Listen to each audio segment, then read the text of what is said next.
S'il y a une demande de prise de parole, oui, le président Lougiane, c'est bien naturel, vous avez la parole. Ben, apparemment, ni avant ni après, hein, mais donc vous êtes l'unique orateur et nous vous écoutons avec beaucoup d'attention. Alors la première question c'est, je comptais faire une intervention politique, mais est-ce que je peux la faire plus tard dans la journée ou dans la soirée? Écoutez, vous pouvez la faire quand vous voulez, mais dans l'hémicycle, c'est maintenant. Donc, après, en dehors de l'hémicycle, quand vous voulez, non, hein, non, même non, cette non. nuit. Hein. Je voulais vous dire quelques mots sur la politique en général, Ben, avant d'aborder le sujet. Oui, c'est ça que je ben, vous pouvez y aller, nous vous écoutons. D'accord. Comme j'ai lu avec attention l'article de presse du président de l'exécutif, je voulais quand même dire 2 mots, puisque au sujet de l'État, qui est en position de refus sur vos demandes en général, devant votre attitude et votre comportement, logique de conflit qui a duré 50 ans, soi-disant, et qui dure encore, je voulais donner quand même mon point de vue. Oui, pardonnez-moi, mais là, nous sommes quand même dans l'examen du compte de gestion et du compte administratif. C'est pour ça que je vous demandais si une intervention de ma part dans la journée ou dans la nuit sur ce sujet hautement politique... Mais ça n'est pas à l'ordre du jour. Le problème, c'est qu'aujourd'hui, nous avons un ordre du jour et que vous demanderai la parole plus tard si vous me la donnez à ce sujet. Donc là, bon, nous sommes sur le compte de gestion et le compte administratif et vous avez la parole. Il n'y a pas de problème. D'accord. Lors de la présentation du vote du BP, vous aviez à l'unisson tiré à boulet rouge sur le conseil départemental de ZA et je m'étais fort justement insurgé contre vos attaques que je jugeais et que je juge aujourd'hui toujours injustifiées. Aujourd'hui, vous en remettez une couche.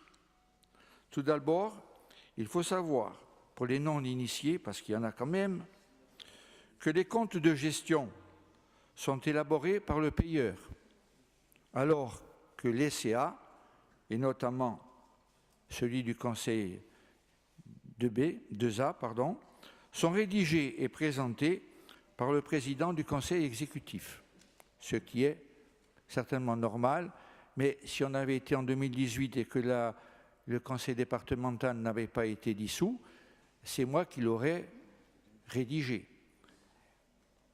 J'ai d'ailleurs constaté que celui du CD2A est entièrement, je dis bien entièrement, à charge.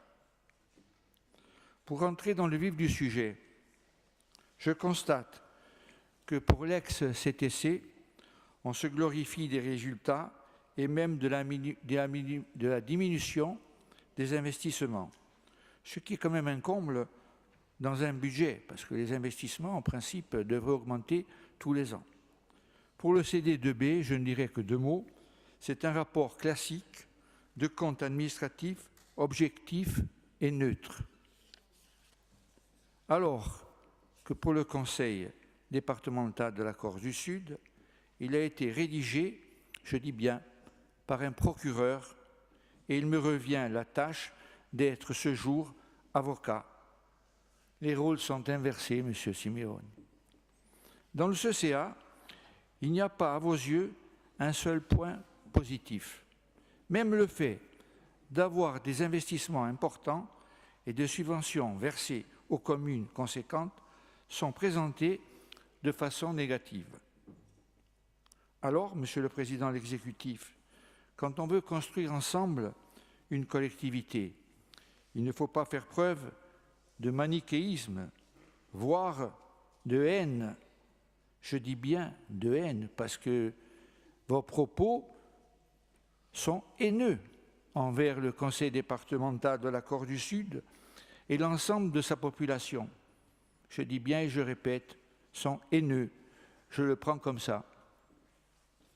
Sur ce triste constat, je voudrais quand même préciser et rappeler que l'excédent de l'exercice, comme vous le dites, est de 21 millions d'euros On parlait de 13 millions lors du vote du budget.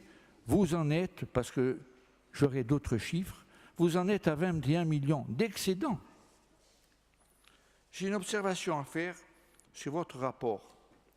J'insiste bien, votre rapport, car ce n'est pas le mien, et celui du CD2A, page 14 du document, vous dites, je vous cite, « La clôture des comptes anticipée due à la fusion n'a pas permis de rattacher la partie des TMO, pour ceux qui ne sont pas initiés, ce sont les droits de mutation à titre onéreux, perçus en janvier à hauteur de 3 058 000. Il faut donc ajouter, M. Biancucci, à cette somme, parce que voi siete paganaccio, t'as disparati pour expliquer tout ça. Pas mis tout un col à voi, mais c'est le président Simeone qui est le président de l'exécutif. Vous parlez en son nom, bien sûr, vous parlez en son nom, mais c'est tout paganaccio da fare. Il faut donc ajouter cette somme à l'épargne qui aurait soi-disant fondu et à l'excédent de 21 millions, ce qui donnerait un excédent de 24,6 millions d'euros. Et je ne parle pas d'autres résultats qu'il faudrait ajouter, qui nous approcheraient facilement des 30 millions d'euros. Bien sûr, ce ne sont pas les 100 ou les 150 millions que j'aurais dû vous laisser et que vous m'aviez demandé de laisser en février-mars 2017. Mais j'avais quand même toujours le pouvoir au conseil départemental pour gérer mon budget.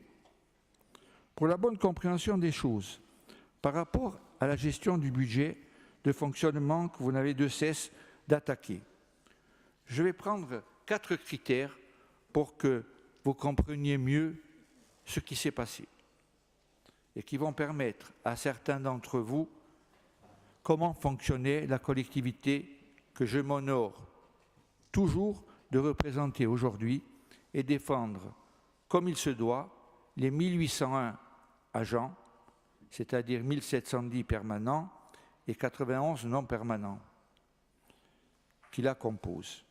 Je les salue d'ailleurs, les 1801 agents, et je leur dis qu'ils peuvent être fiers du travail accompli sous ma présidence.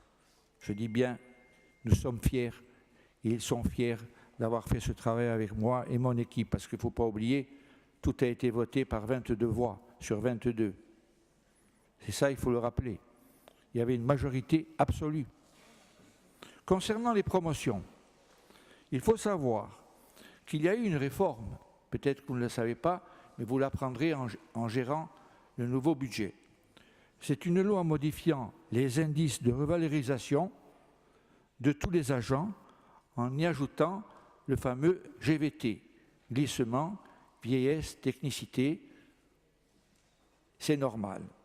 Concernant le régime indemnitaire, nous y voilà. Une nouvelle loi concernant ce qu'on appelle le RIFSEP, plus communément appelé le régime indemnitaire. J'ai attendu la sortie des décrets en accord, je dis bien, retenez bien ça, avec tous les syndicats. Parce que moi, quand je faisais quelque chose et que je faisais voter en CA ou en CTC ou en CAP, c'était avec l'accord des syndicats que je recevais préalablement. Donc tout ce que l'on a fait, non seulement on l'a fait avec les 22 élus, mais on l'a fait avec l'accord de tous les syndicats du conseil départemental de ZA, dont, faut-il le souligner, le STC, qui est proche de vos idées. Donc j'ai attendu la sortie des décrets en accord avec tous les syndicats pour revaloriser les primes concernant, bien sûr, en catégorie A, quelques ingénieurs, et surtout les catégories B et C. Et au 1er juillet 2017, chaque agent, bien sûr, je l'assume, comme tout le monde, a bénéficié de 150 € mensuels sur sa fiche de paye et continue à les percevoir et vous aurez à les payer, ce qui est normal. Même si ça vous paraît anormal, c'est normal. Concernant l'action sociale, la prise en charge et la revalorisation d'une partie des cotisations mutuelles que vous avez indiquées ajustement et alignement sur les deux autres collectivités. Je dis bien ajustement et alignement. C'est-à-dire que nous sommes passés, pour vous rejoindre tous, de 12,50 €, vous avez donné un chiffre faux, vous ne le connaissiez pas, mais c'était 12,50 € à 50 €. C'est normal, c'est la part mutualiste de tous les agents. Concernant le transfert de certains services, vous l'avez souligné, il s'agit du transport des lignes régulières de voyageurs, du transport scolaire ainsi que des ports. Je signale au passage que les ports, on aurait pu éviter le transfert. Mais comme vous aviez voulu être président des conseils portuaires, et notamment peut-être pour y recevoir les immigrants, vous avez les ports avec vous aujourd'hui. Transfert de compétences et de personnel, mais les charges salariales, nous les avons payées pendant 1 an, c'est-à-dire 1 million d'euros. Vous faites semblant de ne pas entendre, mais les autres entendent. Et la presse et la télé, je pense qu'ils sont là, entendent ce que je dis, même si vous ne prêtez pas une oreille attentive à ces propos. Dernier point important pour vous, l'intégration, bien sûr, et la stagiairisation des 120 agents que vous citez dans votre rapport social du compte administratif. Très court comme explication, quelques détails quand même. Il y avait à mon arrivée, et ça vous ne l'avez pas souligné, 70 agents en CDD, auxquels se sont ajoutés les fameux 50 agents que j'ai eu le tort d'embaucher. Alors il s'agissait de 10 contrats à plein temps, vous pourrez vérifier, et 40 contrats d'avenir. Contrats d'avenir, voilà un terme qui n'aurait pas dû soulever une telle tempête, car il s'agit de 40 jeunes de 18 à 25 ans qui n'avaient aucun avenir. Eh bien, voyez-vous, je les ai non seulement recrutés, mais je les ai tous stagiairisés, c'est-à-dire les 120, non seulement les 70, mais les 50. J'en suis fier et je le revendique. Alors, pour terminer, les dépenses de fonctionnement ont bien augmenté, mais le résultat global est de 46,6 €, vous l'avez souligné. Et une fois financé le déficit d'investissement, l'excédent de l'exercice, ne vous en déplaise, et je l'ai bien souligné, est de 24,6 millions € et on aurait pu arriver à 30 millions, mais je n'ai pas eu tous les éléments pour vous le prouver.